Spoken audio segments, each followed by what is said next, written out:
And I would now like to introduce Dr. Arthur Lerman, who is the Professor Emeritus of Political Science, History, and Conflict Management at Mercy College in New York, who will be chairing our keynote session today. Today,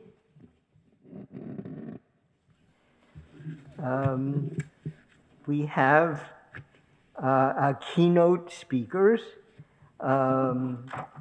This is Shelley Meyer, New York State Senator, representing the 37th District, and Chair of the Committee on Education.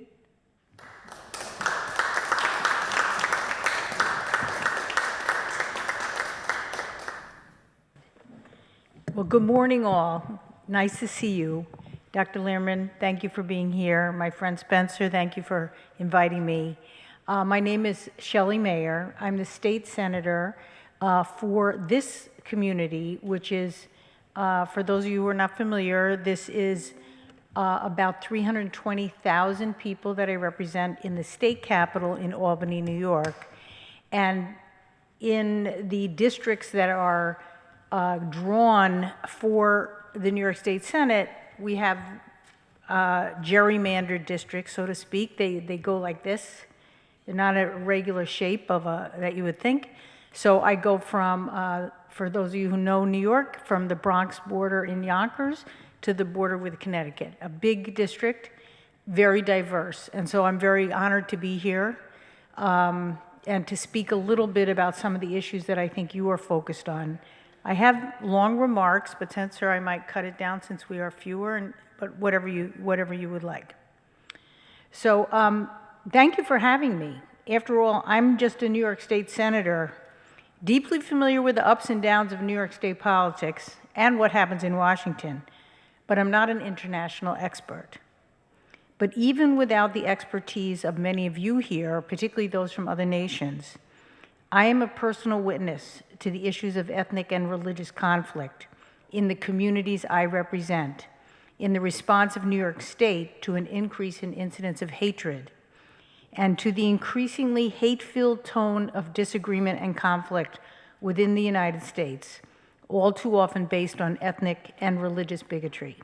So I'm honored to speak to you today on my perspective on these issues and my proposed solutions, many of which you already know, in a more micro scale of what we can do about the issues that bring you here today.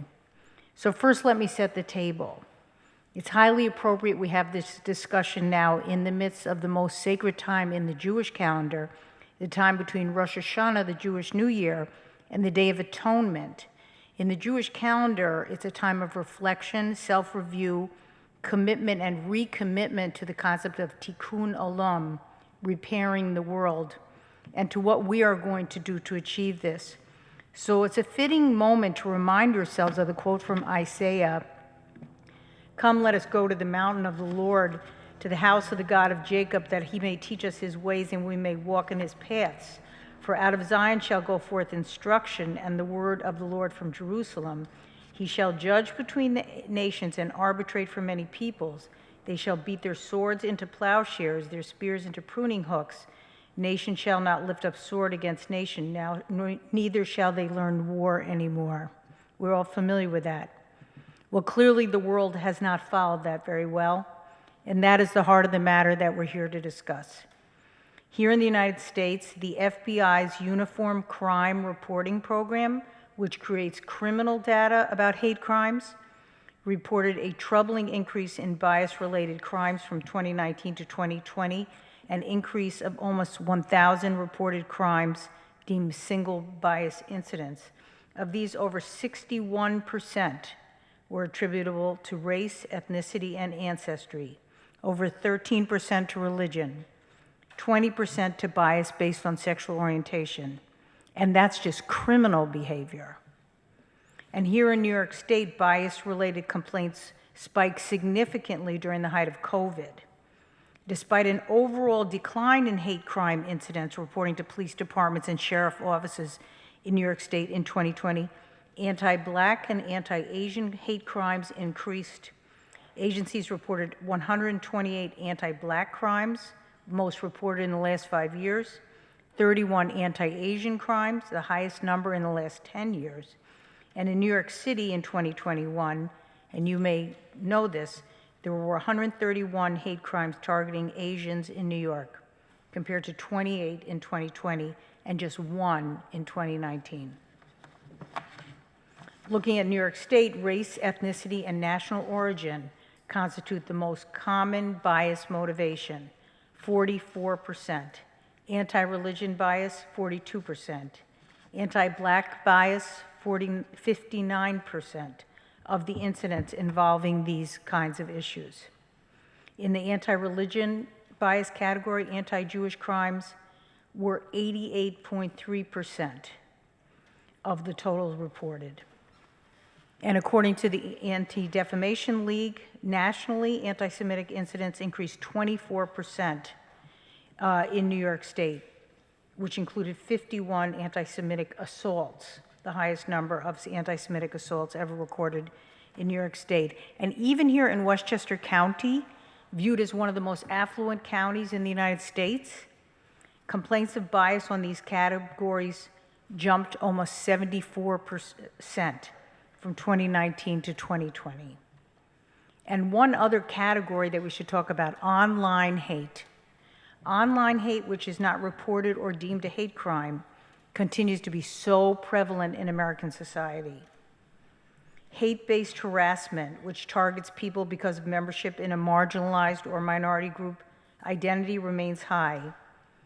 According to the Anti-Defamation League, harassment against marginalized group by online media is 65% of the complaints. 58% of marginalized people reported hate-based harassment in the past 12 months. That's the global picture of the United States, the state of New York, and even here in Westchester County. But I'm in a micro little thing. I'm in the world of politics in a district. I have an incredibly diverse district. I'll give you an example. Last week, here's what some of the things I attended: a Catholic wake, a Buddhist celebration, an Armenian church picnic, a Latino college program, an African American women's political group, and a Rosh Hashanah service. And that's just the tip of the iceberg. My colleague, Emily Lavin, is here, my communications director. We go to communities representing the diversity of my district every day, and we celebrate that.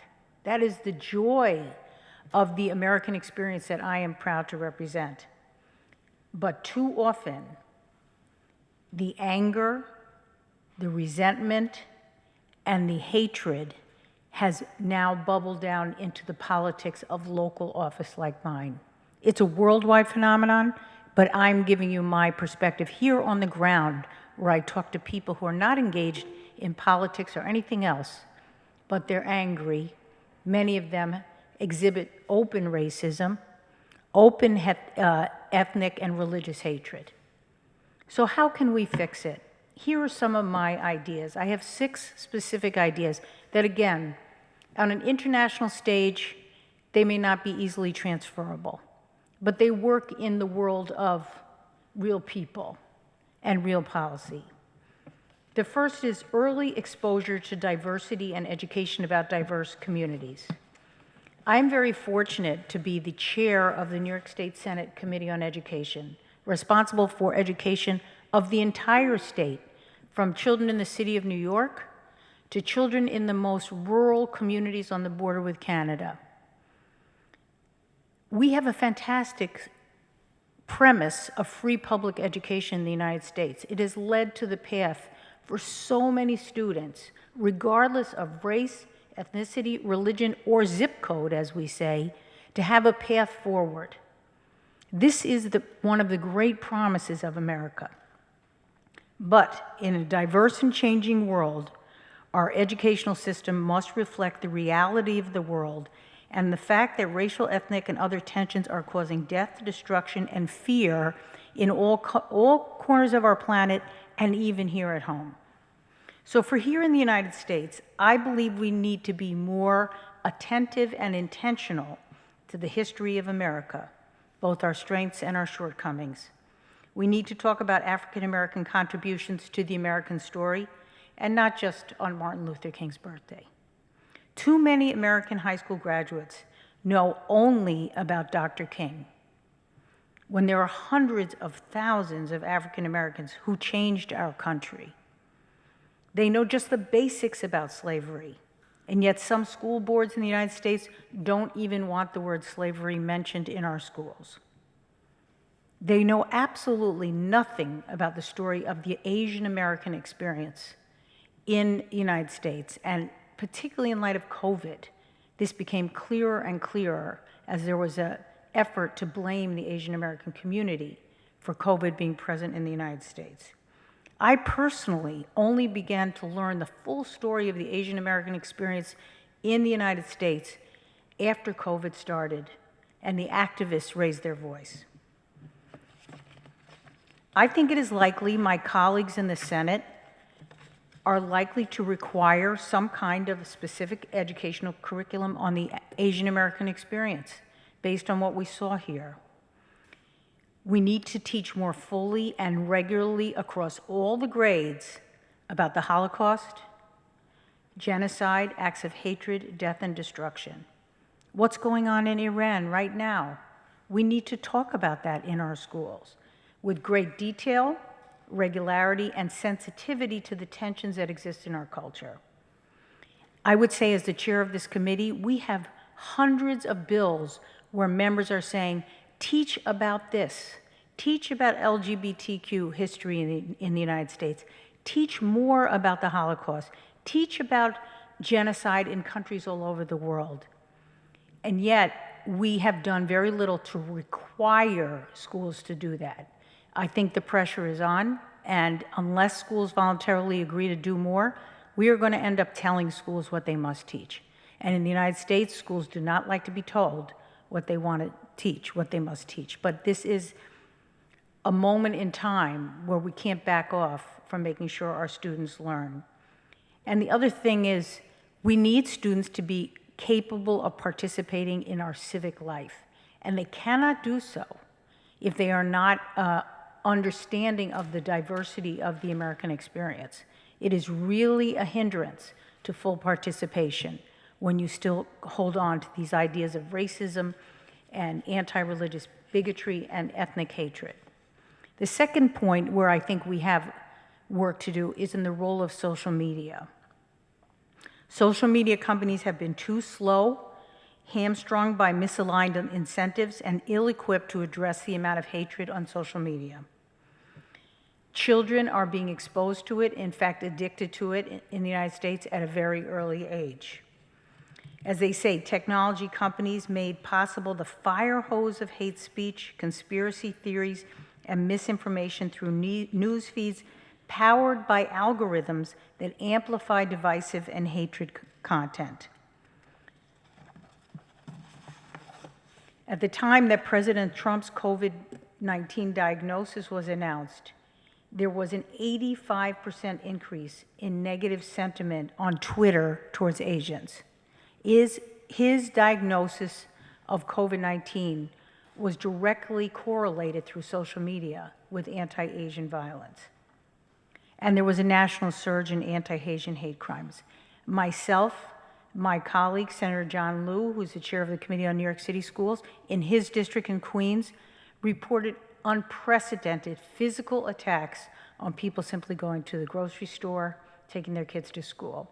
Even in my home community of Yonkers, New York, the city on the border of the Bronx, where I live, the third largest city in New York, an Asian American woman in public housing was beaten mercilessly by a man for no reason at all. She was carrying her grocery bags, an older woman, and he's been prosecuted and will go to jail.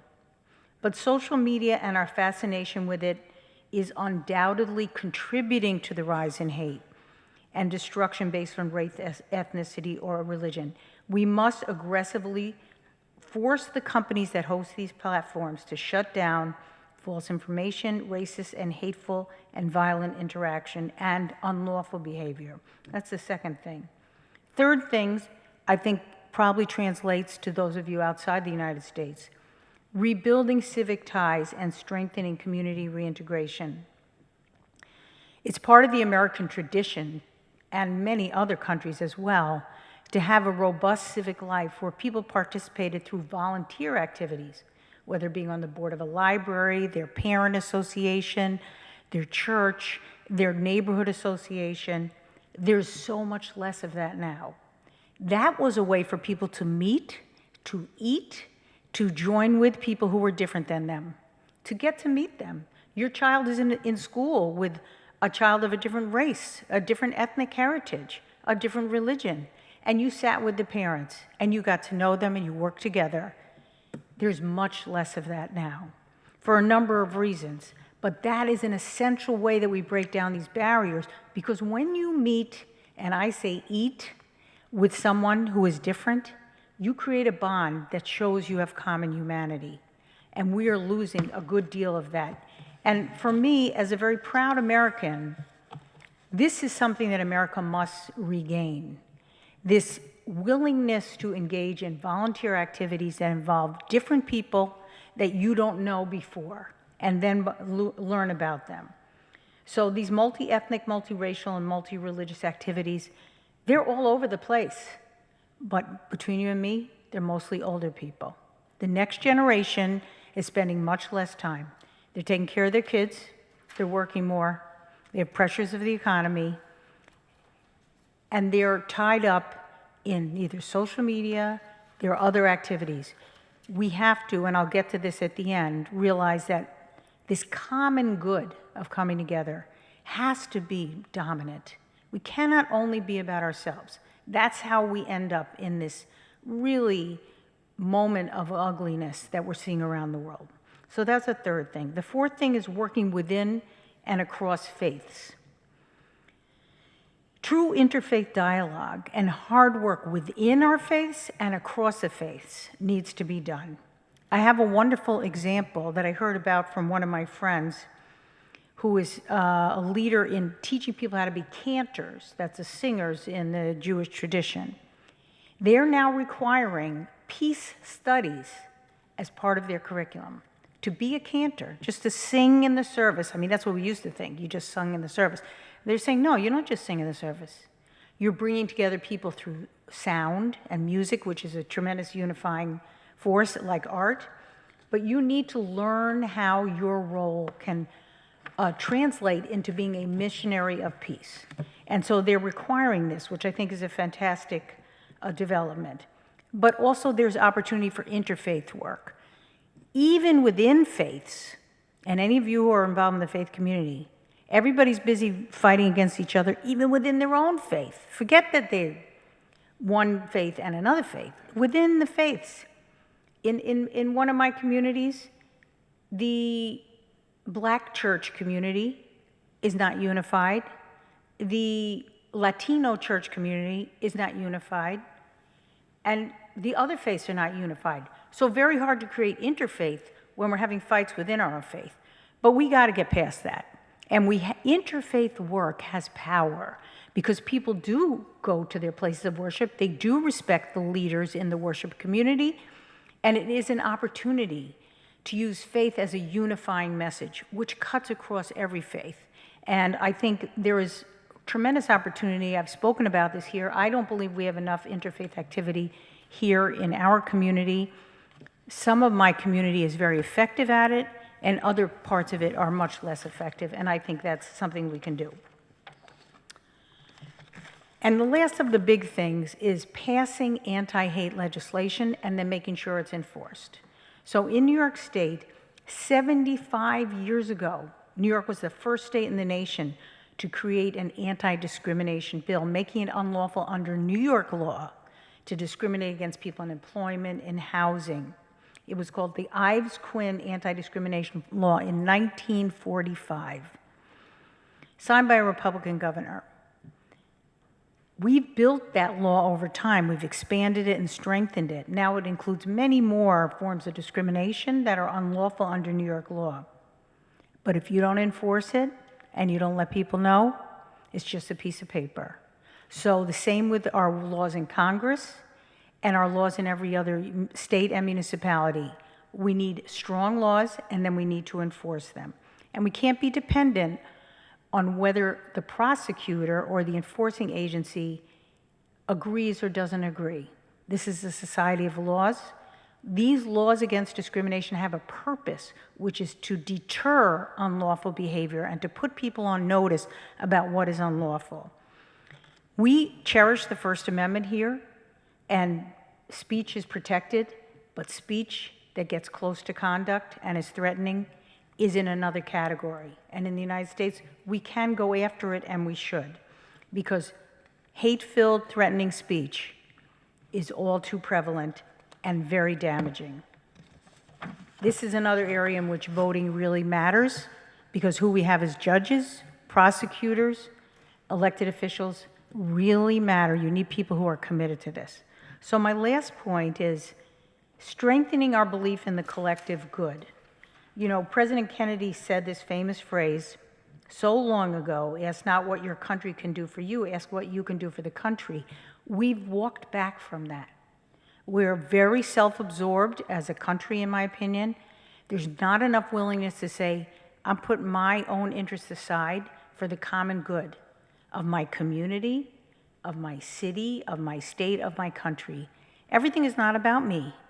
We try to teach our children this, but then we see that as a society, we are not equally committed to it. In today's America, some of that has been lost. But I think it's time to reassert it publicly, to say it loudly, to confront those who are unwilling to accept it. I was out at a train station this morning at 6:30 in the morning, campaigning for office, and there are plenty of people who don't want to have anything to do with the electoral process they're finished with it. It's terrible, go away, you're all terrible. If you're not going to engage in choosing who's going to represent you, and luckily we have a system where you can choose whether you like me, you can choose somebody else. This is a right that people died for, and it is a right that matters. And it's important that we make people understand, from children on up, that the civic life of a common good has value. One, it protects people. We have a society of laws where we try to keep people safe. But for the rest of the world, we're all in it together. We need a world that accepts and acknowledges the diversity and the threats that hatred and violence pose to our friends and neighbors, to all of us. So these 6 steps that I outlined sound so simple but hard to make happen, are just my one person's approach based on a day-to-day life with people with great differences but much in common. In that way, America is the testing ground for these ideas, because it is so diverse and it has a commitment to individual freedom. But we have to move forward with the confidence that working together, the ideas of unity, peace, and love, the beating of swords into plowshares, will move us towards a place of peace and away from hatred, violence, ethnic terrorism, religious bigotry, and racism. I'm confident we can get there, and I appreciate the opportunity to speak with you today. Thank you.